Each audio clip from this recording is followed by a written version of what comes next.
লেবুরে, পরীক্ষা টরীক্ষার পর আজ প্রথম ক্লাস শুরু হলো, একটা গান শোনা ব্রো। जाने मेरी जाने मन बचपन का प्यार तेरी भूल नहीं जाना रे जैसा मेरा प्यार है जान तुझे दिया है बचपन का प्यार तुझे भूल नहीं जाना रे फेलू मेरा डार्लिंग बचपन का प्यार तुझे भूल नहीं जाना रे। এই সবাই চুপ, স্যার আসছে। Good morning sir. Good morning sir. Good morning, good morning. আমার গুণধর ছাত্ররা সব বসে পড়ো। Welcome back to class. অনেকদিন পর আমার ক্লাস শুরু হলো। তো কেমন আছিস সবাই? সব ঠিক আছে ব্রো। ব্রো, তুই ব্রো কাকে বললি? সরি স্যার, লেবুকে ব্রো বলেছিলাম তো, ওটাই আমার মুখে চলে এসেছে। স্যার বলতে গিয়ে মুখে ব্রো চলে এসেছে। Sorry sir, extremely sorry. প্রথমেই আমার মেজাজটাকে একদম গরম করে দিলি। বেশ, তোরা সবাই বাংলা বই বার কর। করেছি স্যার। লেবু, তুই 4 নম্বর চ্যাপ্টারটা পড় তো। ধ ধ ধ ম ম। আরে ওটা ধর্ম লেখা আছে, ধর্ম। ধর্ম আর শিখা। আরে ওটা শিখা নয়, ওটা শিক্ষা, শিক্ষা। আচ্ছা, শিক্ষা। শিক্ষা দ দ দট। ওটা দট না, ওটা দুটো। আচ্ছা স্যার, দুটোর উ উ উ উ। আরে কি উ করছিস? ওটা উদ্দেশ্য। বেশ, তুই বস। কালু, তুই দাঁড়া। তুই ওর পর থেকে পড় তো। লেবু রে, তুই কোন পর্যন্ত পড়লি ভাই? বোঝো ঠেলা, ও দেখেইনি লেবু কোন পর্যন্ত পড়লো। তুই প্রথম থেকেই পড়। ধর্ম আর শিক্ষার দুটোর উদ্দেশ্যই হলো মানুষের কল্যাণ করা, মানুষ যাতে ভালোভাবে সুখে শান্তিতে বসবাস করতে পারে, তার জন্য ধর্ম এবং শিক্ষার দুটোই দরকার। দুটোই মানুষকে নৈতিকতার শিক্ষা দেয়। বেশ কালু, তুই বস। ঘেটু, তুই দাঁড়া। তুই তারপর থেকে পড়। বুদ্ধি তার মধ্যে কোনো কাজ প্রাণী, তাই মানুষের উচিত পরিবেশ প্রাণী সর্বপ্রতি দেখা। মানুষ মানুষ মানুষ তার কাজকর্মে তাই পৃথিবী সুন্দর বানিয়ে তুলছে। মানুষের মানুষ নৈতিক বিষয় মানুষ তার দরকার নৈতিক দৈতিক মানুষ জ্ঞান আপনার ধর্ম থাকে। মানুষ তার বুদ্ধি করছে, মানুষ করে মানুষ করছে, মানুষ থেকে আরো অনেক চেষ্টা করে তুলেছে। আরে কি বলছিস রে তুই?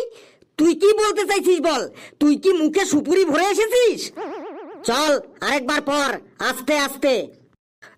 মানুষের পৃথিবীর মধ্যে সর্বশ্রেষ্ঠ প্রাণী, মানুষের মধ্যে বুদ্ধি আছে যা কোনো প্রাণীর, এই সমস্ত তাই উচিত মানুষের উচিত পরিবেশের অন্যান্য প্রাণীর সর্বোচ্চ দেখা। মানুষ মানুষ মানুষ তার কাজকর্ম তাই পৃথিবীতে সুন্দর আর সুন্দর করে তুলছে। মানুষের সবসময় নৈতিক শিক্ষা বিবেচনা করে থাকা, মানুষের নৈতিক জ্ঞান থাকা দরকার। মানুষ মানুষ মানুষ লাভ করে ধর্ম ধর্ম ধর্ম থেকে শিক্ষা লাভ করে মানুষ মানুষ মানুষ আজ আজ আজ আজ মানুষ আজ মানুষ বুদ্ধি সমস্ত করে এই কাজকে সহজ করে তুলছে। পৃথিবীকে আরো সুন্দর করছে, মানুষ সুন্দর করে তুলেছে। তুই বস, তোকে আর পড়তে হবে না। পেশি, তুই দাঁড়া তো। বলুন স্যার। তুই আমাদের খাবারের দুটো উৎস বল, যেখান থেকে আমরা খাবার পাই। স্যার, খাবারের প্রথম উৎস হলো জোম্যাটো আর দ্বিতীয় উৎস হলো সুইগি। আমরা জোম্যাটো আর সুইগি থেকে যা ইচ্ছে তাই খাবার পাই। আরে পণ্ডিত, আমি টাকা দিয়ে খাবার কেনার কথা বলিনি। আমি বলেছি প্রকৃতি থেকে কিভাবে আমরা খাবার পাই, যেখানে আমরা বিনা টাকাতে খাবার পেয়ে থাকি। আমি বলবো স্যার। বল। স্যার, বিয়ে বাড়ি আর বার্থডে পার্টিতে আমরা বিনা টাকাতে খাবার পাই। ভুল। বিয়ে বাড়ি আর বার্থডে পার্টি দু জায়গায় আমরা গিফটের বিনিময়ে খাবার খেয়ে থাকি, ওটা ফ্রিতে খাওয়া বলে না। হেলু, তুই বল তো আমাদের দুটো খাবারের উৎস। স্যার, বিনা টাকাতে খাবার স্যার, একটা হলো বাবার হোটেল আর একটা হলো শ্রাদ্ধ বাড়ি, যেখানে আমরা বিনা টাকাতেই খাবার পেয়ে থাকি। আরে পণ্ডিতের সর্দার, কোনো অ্যান্সারই তুই বই থেকে দিস না, তোর মনের থেকে বানিয়ে বানিয়ে বলিস। একটু বই খুলে পড়ার অভ্যাস কর।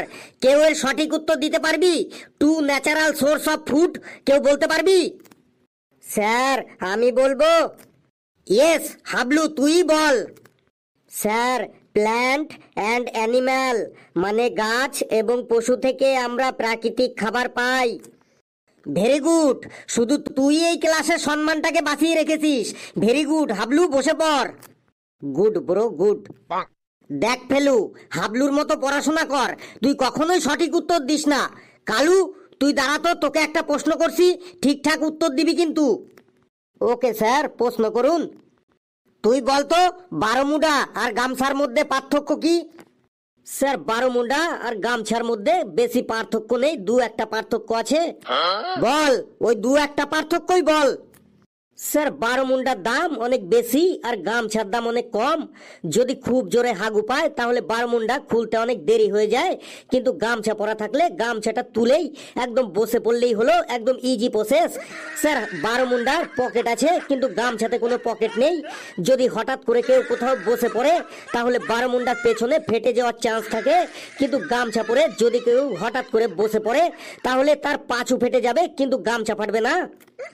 বেশ, তুই এবার থাম, না হলে কিন্তু আমি পিটিয়ে তোর পাছু একদম ফাটিয়ে দেব। তোদের এত করে রচনা শেখালাম কিন্তু তোরা পরীক্ষার খাতায় একজনও ঠিকঠাক লিখতে পারিসনি। সি সি সি, আজ তোদের আমি রচনা ধরবো, ঠিকঠাক না পারলে একদম রোদের মধ্যে মুরগি বানিয়ে রেখে দেবো কিন্তু।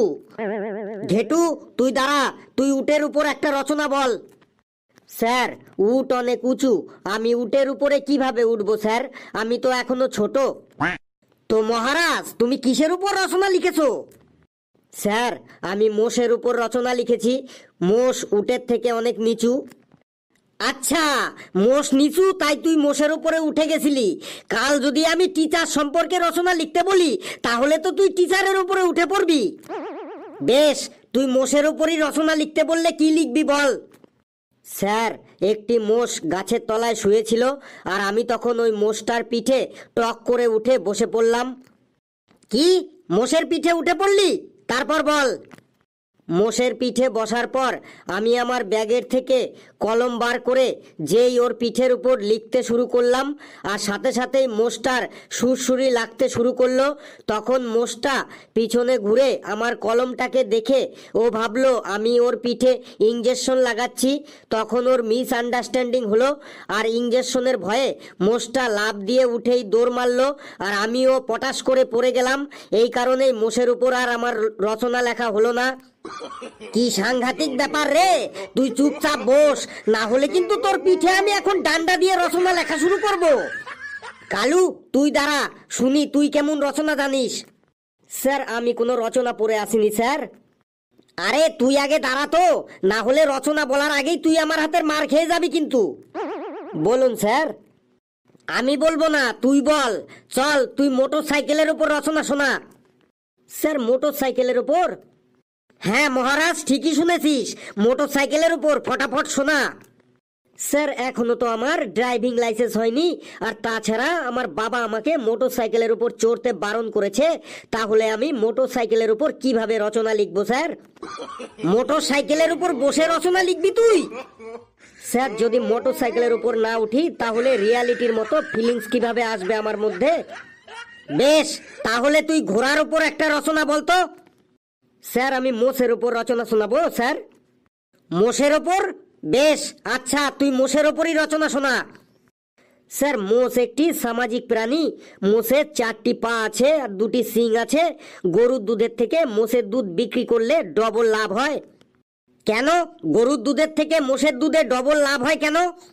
স্যার, মোষের দুধ খুব ঘন হয়, তাই দুধওয়ালারা 1 লিটার মোষের দুধের সাথে 1 লিটার জল 5 করে বিক্রি করে, তাহলে ডবল লাভ হলো না? আরে কালু, ফেলু আর ঘেটুর সাথে থেকে থেকে তোরও ব্রেনটা একদম গেছে, আর শোনাতে হবে না, তুই বস। স্যার, আমার রচনা আপনার ভালো লাগেনি? ভালো মানে বহুত ভালো লেগেছে। এবার চুপচাপ বস, না হলে কিন্তু তোর এবার খারাপ লাগা শুরু হবে। ঘেট্টু, এবার আমার পালা দেখ, কারণ আমার দুটো চোখই লাফাচ্ছে। তুই কিসের রচনা মুখস্থ করে এসেছিস ফেলু? আমিও ওই মোষের উপরই রচনা মুখস্থ করে এসেছি। তুই আবার কবে মোষের উপর চাপলি? এই, তোরা ফিস ফিস করে কি বলছিস রে? নে ফেলু, এবার তোর পালা, তুই পিঠটাকে একটু শক্ত কর।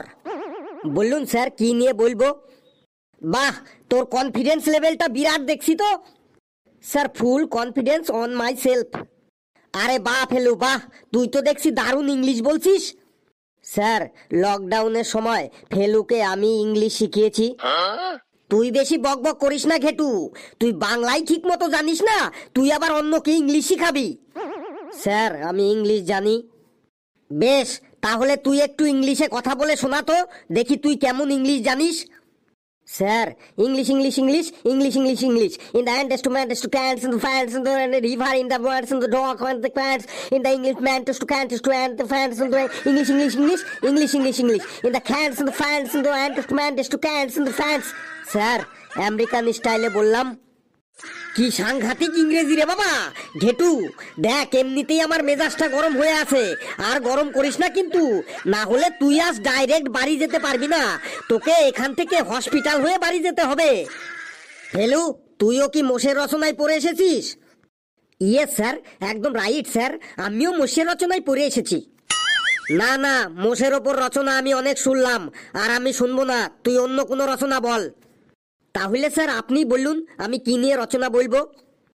তুই এক কাজ কর, তুই কোনো যানবাহনের ওপর রচনা বল। যানবাহনের ওপর রচনা শোনাচ্ছি স্যার। স্যার, মারুতি গাড়ি হলো একটি 4 চাকার আরামদায়ক বাহন, আর মহিষও হলো একটি পপুলার চতুষ্পদী প্রাণীজ বাহন। কি বললি, চতুষ্পদী বাহন? হ্যাঁ স্যার, মহিষেরও তো 4টি পা থাকে, তাই চতুষ্পদী বাহন হলো না? আরে তুইও তো দেখছি সেই মহিষের ওপরই রচনা বলছিস। চল, তারপর কি শোনা। মারুতি গাড়ির গিয়ার, ব্রেক, এক্সেলেটার আর স্টায়ারিং থাকে, যার দ্বারা মারুতি গাড়ি কন্ট্রোল করা হয়। কিন্তু মোষের শুধু একটাই কন্ট্রোলের জায়গা, সেটা হলো মোষের নাক। মোষের নাকের ভেতরে দড়ি ভরে মোষকে কন্ট্রোল করা হয়। মোষের গাড়ির ওপরে 5 থেকে 10 জন বসতে পারে। এই বাহন চালানোর জন্য কোনো ড্রাইভিং লাইসেন্সের, রোড ট্যাক্স, পলিউশন পেপার ও সিট বেল্টের দরকার পড়ে না। মোষের গাড়ির বড় বড় চাকা থাকে, তাই যে কোনো রাস্তাতেই এটা চালানো যায়। আর মোষের গাড়ির সব থেকে ভালো দিক হলো এটা খুব ধীর গতি সম্পন্ন গাড়ি, আর ধীর গতি নো দুর্গতি। ধীর গতি নো দুর্গতি, বাহ পেলো বাহ, কি সুন্দর ছন্দ মেলালি, শুনে একদম মজা এসে গেল। বেশ, হলো তোর রচনা বলা? না স্যার, আরেকটু বাকি আছে। আর বাকি রেখে কি হবে, আর যেটুকু বাকি আছে শুনিয়ে দে। এই বাহন যদি একবার কন্ট্রোলের বাইরে চলে যায়, মানে মোষ যদি কোনো কারণে একদম খেপে যায়, তাহলে সব প্যাসেঞ্জারের হাড়গোড় একদম ভেঙে গুড়মার হয়ে যাবে। এইটা তো তাহলে খুব খতরনাক বাহন বটে। বুঝে গেছি, এ বেটাও মহিষের রচনায় পড়ে এসেছে, ওকে এমন একটি রচনা বলবো যেখানেও মোষকে আনতেই পারবে না। আচ্ছা ফেলু, তুই রথের মেলা নিয়ে একটা রচনা শোনাতো। আচ্ছা স্যার, বলছি। রথযাত্রা উপলক্ষে আমাদের পাশের গ্রামে একটি বিরাট মেলা বসে। আমরা সবাই রথের দিন রথ টানতে টানতে ওই মেলাতে যাচ্ছিলাম, আর হঠাৎ করে রাস্তায় দেখলাম একটা মোষ চলে এসেছে। আর মোষ হলো একটি চতুষ্পদী প্রাণী। মোষের বাঁশির মতো বাঁকানো 2টি শিং থাকে। মোষগুলো বেশিরভাগ ব্ল্যাক কালারের হয়, বিদেশে আবার সাদা কালারেরও মোষ দেখা যায়। মোষের দুধ গরুর দুধের থেকে ঘন হয়, তাই 1 লিটার মোষের দুধের সাথে 1 লিটার জল মিশিয়ে বিক্রি করলেও কেউ ধরতে পারবে না। মোষের দুধের চায়ের দামও একটু বেশি হয়। থাম থাম, তুই তো আবার সেই মহিষের সম্পর্কেই বলতে শুরু করলি। বেশ, তুই এবার স্কুলের এডুকেশনাল ট্যুর নিয়ে রচনা বল, দেখি তুই এবার এর মধ্যে মোষ আনিস কি করে। ও স্যার, এত সহজ? গত বছর জানুয়ারি মাসে আমরা 50 জন ছাত্রছাত্রী আমাদের স্কুল থেকে এডুকেশনাল ট্যুর করতে ভলভো বাসে করে খুব আনন্দ করতে করতে দীঘা যাচ্ছিলাম। হঠাৎ করে আমাদের বাসটা জোরে ব্রেক করলো, আর বাসের মধ্যে আমরা যারা ছিলাম সবাই হুড়মুড়িয়ে পড়লাম। বাসটা কি খারাপ হয়ে গেছিল?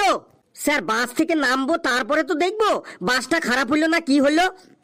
বেশ, বাস থেকে নেমে দেখ কি হলো। বাস থেকে নেমে দেখলাম রাস্তার মাঝে মোটা একটা মহিষ শুয়ে আছে আর মুখে জাবর কাটছে। আর মহিষ হলো একটি সামাজিক চতুষ্পদী প্রাণী। মোষের বাঁশির মতো বাঁকানো 2টি শিং আছে। মোষগুলো বেশিরভাগই ব্ল্যাক কালারের হয়, বিদেশে আবার সাদা কালারেরও মোষ দেখা যায়। মোষের দুধ গরুর দুধের থেকে ঘন হয়, তাই 1 লিটার মোষের দুধের সাথে 1 লিটার জল মিশিয়ে বিক্রি করলেও কেউ ধরতে পারবে না। মোষের দুধের চায়ের দামও অনেক বেশি হয়। চুপ চুপ, একদম চুপ, তোকে যা জিজ্ঞেস করছি আর তুই ঘুরে ফিরে সেই মহিষকেই টেনে নিয়ে আসছিস। স্যার, রাস্তার মধ্যে যদি মোষ বসে থাকে তাহলে আমি কি করব? ওখানে আমার কি দোষ? আচ্ছা, তুই এক কাজ কর, তুই প্লেন যাত্রা নিয়ে একটা রচনা শোনা, এবার দেখি কোথা থেকে আসে তোর মোষ। একবার আমি বাবা মায়ের সাথে গরমের ছুটিতে প্লেনে করে কাশ্মীর বেড়াতে যাচ্ছিলাম। প্লেনের মধ্যে জানলার ধারে সিটে আমি বসেছিলাম। তারপর একটু পরেই আমার খুব ঘুম পেয়ে গেল। ঘুম পেয়েছে তো ঘুমিয়ে পড়, এখানে আবার কোথা থেকে মোষ আসবে যে তোকে ঘুমাতে দেবে না? না স্যার, আমি ঘুমাইনি। আমি তখন ঘুমটা কাটানোর জন্য মোবাইলটা খুললাম। যে মোবাইলটা খুললে ইউটিউবে ভিডিও অন করলাম, আর সাথে সাথেই দেখলাম দুটো বড় বড় মোষ নিজেদের মধ্যে লড়াই করছে। সেই মোষের লড়াই দেখে আমার মন একদম খুশ হয়ে গেল। আর মহিষ হলো একটি সামাজিক চতুষ্পদী প্রাণী। মোষের বাঁশির মতো বাঁকানো দুটি শিং আছে। মোষগুলো বেশিরভাগ ব্ল্যাক কালারের হয়, বিদেশে আবার সাদা কালারেরও মোষ দেখা যায়। মোষের দুধ গরুর দুধের থেকেও ঘন হয়, তাই 1 লিটার মোষের দুধের সাথে 1 লিটার জল মিশিয়েও বিক্রি করলেও কেউ ধরতে পারবে না। মোষের দুধের চায়ের দামও অনেক বেশি। তুই মোষ নিয়েই পড়ে থাক, তোরা বস, আমি যাই এবার। বন্ধুরা, ভিডিওটি কেমন লাগলো আপনারা কমেন্টসে জানাবেন, আর ভিডিওটি লাইক করবেন, যত পারেন শেয়ার করবেন, আর চ্যানেলটিকে সাবস্ক্রাইব করে আমাদের সাথেই থাকবেন। হাসতে থাকুন, সুস্থ থাকুন। যত বেশি হাসবেন তত বেশি সুস্থ থাকবেন।